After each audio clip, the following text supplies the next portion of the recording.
Hey guys, welcome back to my channel. And today's movie review is something I watched this past Sunday. It is from 1985 and it's a science fiction movie with elements of comedy and directed by Ron Howard. I'm not sure if it's his directorial debut, but it is one of his earlier movies, I guess. It's a science fiction comedy kind of movie with basically it's about a group of elderly people who get revitalized by the cocoons of left behind by aliens. The movie stars Don Amici, Wilford Brimley, Hugh Cronin, who's a blast in the movie, Brian Dennehy, Jack Wilford, Steve Guttenberg, Maureen Stapleton, Jessica Tandy, Gwen Verdon, Hertha Ware, Tawny Welch, who I just found out while checking out the Wikipedia page for this movie, is the daughter of bombshell Raquel Welch's daughter. And she's beautiful, but her mom is, of course, a bombshell. And Linda Harrison, who is another bombshell from the Planet of the Apes. The first two movies, she played Nova, and I've never seen her in anything else, so it was actually quite nice to see her in this movie. I didn't realize it that she was the one who actually who was in this movie. I've actually watched this movie twice before. One, I think maybe around 87 or 88 with a bunch of my cousins, probably during one of the summer vacations when we were hanging out. And I think it was a favorite of all of us. We all kind of liked it a lot because it was really fun. And I think maybe once more, probably around 1990. But yes, since 1990, 30 years ago, I haven't watched this movie yet. So it was mostly almost new to me, since I do remember some of the sequences and what happens and stuff. Odd that we remember these kind of things. But yes, since it was a fun, nostalgic blast watching this movie, it was mostly memorable.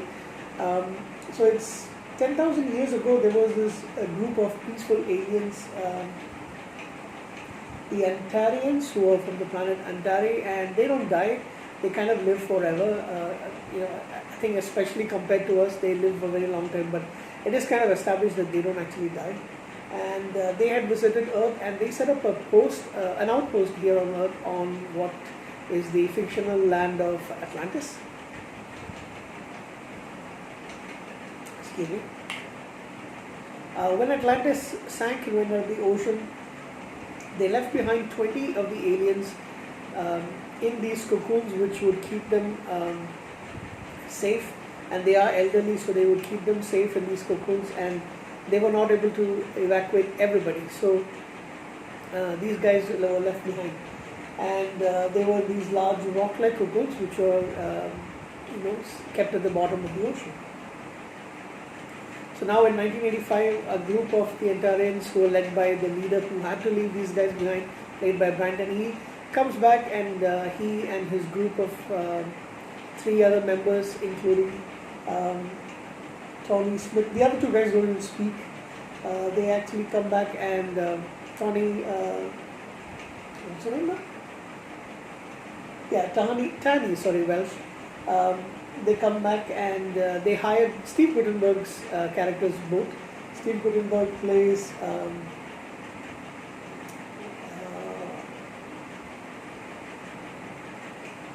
Jack. They borrow he's a kind of down on his luck a little bit. He owes a lot of money, and now he's kind of broke.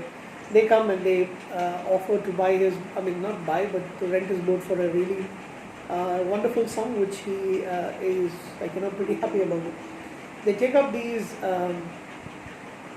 cocoons, which have got moss, not moss, but algae and other kind of things still living on, and you can see shells and all that stuff. They take them in different batches, and they bring them back. They buy this, or they rather rent out this huge old mansion, which has got a huge indoor swimming pool, and they leave it in the bottom of the big swimming pool. Now, unbeknownst to the aliens and to Jack, the neighbors next door is a retirement community, and 3 of the men who are from elderly men, they were actually sneaking into the pool because they don't have one in their retirement community, to have a swim and refresh themselves every day. This is, I believe, in Florida. Second Florida, is it? It doesn't say, but anyway, it's a retirement home. So these are the three guys who are basically played by Don Michi, Wilfred Brimley, and Hugh Cronin. So they have their wives, and except for Don Michi's character Art, he is a widower, and he's actually courting one of the old ladies. And they see that these people have moved in, but they still want to go swimming. As soon as they start swimming with the cocoons inside, they start getting revitalized. They get a lot more of their energy back. They seemingly can do a lot of things that they were doing when they were in the younger years, even though they retain their retain their looks from the advanced age, but they feel much younger. They're able to their movements are not restricted. Hugh Cronin's character Joe also has cancer, and his doctor tells him that the cancer is actually receding. So they're pretty happy. They're having a ball. They decide to take their wives out. They go dancing. There's a lot of funny scenes in it and all that. Jack, meanwhile, finds out that these are aliens when he's actually looking in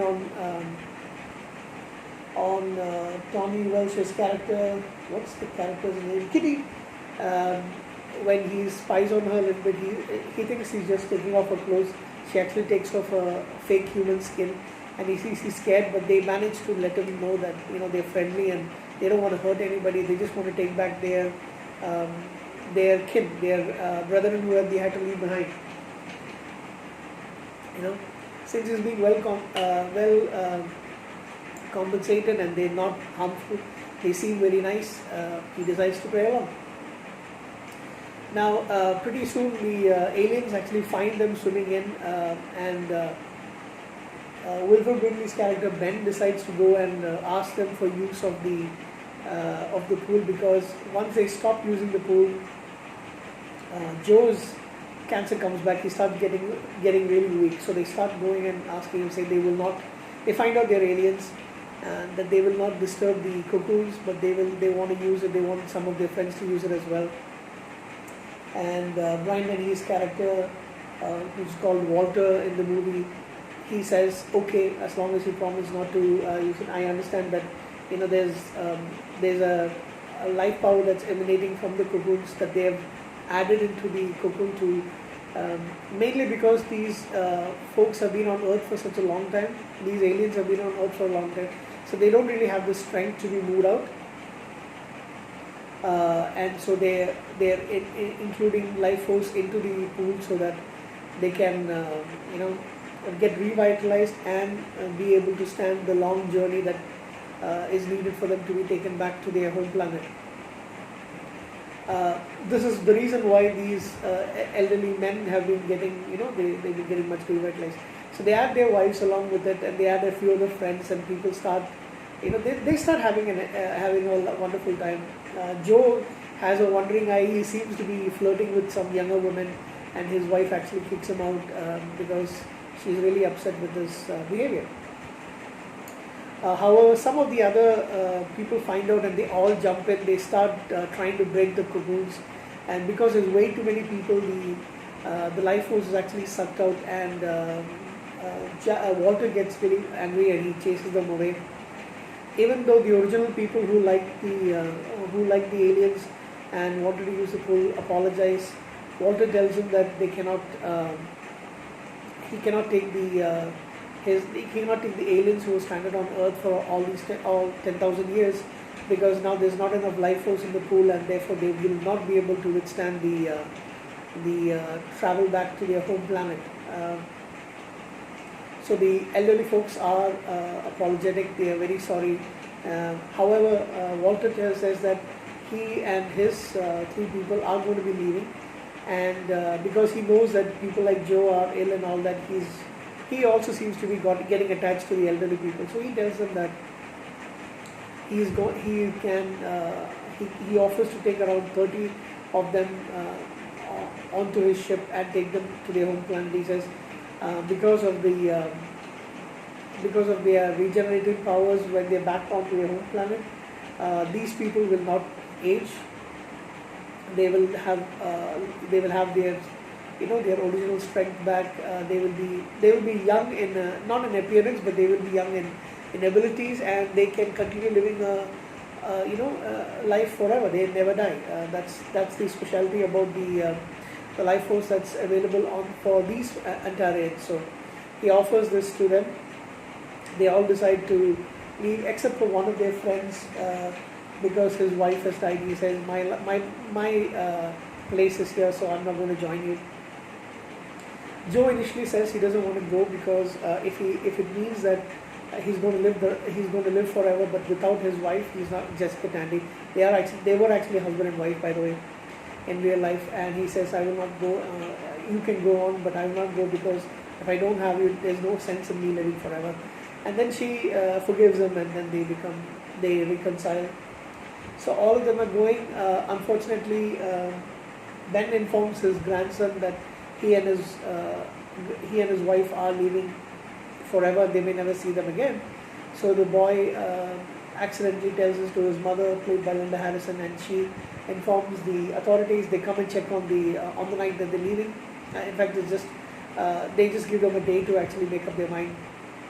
On the night that they're leaving, the cops and some other authorities, the military, all come in, thinking that they're being kidnapped, but it's actually they're going of their own free will, to outer space to go out there.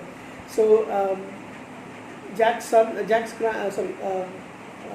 Ben's grandson provides distraction, and while the Navy and all of them are trying to rescue the boy from the ocean, the boat, that's Jack's boat, which he has given to the aliens in exchange for a huge sum of money that they willingly give to him.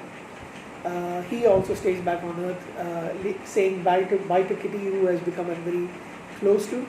But the rest of them are taken in, kind of like beamed up into the spaceship.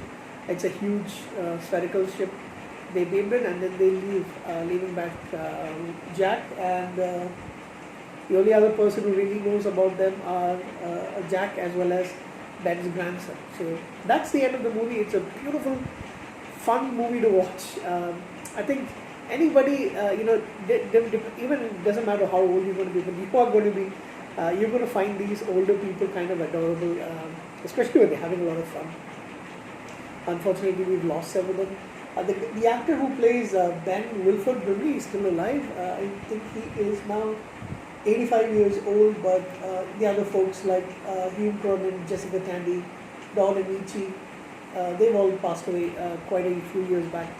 But it's still there. Steve Guttenberg is always fun to watch. Whichever movie I've seen of his, he is pretty good to watch. So overall, it's a very enjoyable movie. Yes, it's a little bit cheesy perhaps, but it's kind of fun. Had a unique kind of setup, especially for that time where, the rather friendly and benevolent aliens, secretive, but yes, they are kind of friendly. They don't mind helping out these people, even when they, stop their original plan. So that's a pretty good, awesome movie to watch, and to have now that I have it in my, I can watch it on an online streaming service, and I think I definitely will need to get the DVD pretty soon. Now that I've seen it again, I definitely will be watching it over and over again. And there is a part 2 for this, the sequel movie, which I do not think I've actually seen. Maybe I have seen it, I don't remember, but I definitely will have to check that one out as well. So, Cocoon, Blast from the Past, not a new movie, from 1985, but it's a very fun movie to watch. The ending scene with the spaceship leaving is actually, the effects are kind of outdated, but still it's pretty awesome to, watch. I will give this movie an 8 out of 10 because it doesn't bore, it's pretty fun, and it's a nice little movie to watch, so 8 out of 10. Take care guys, good night.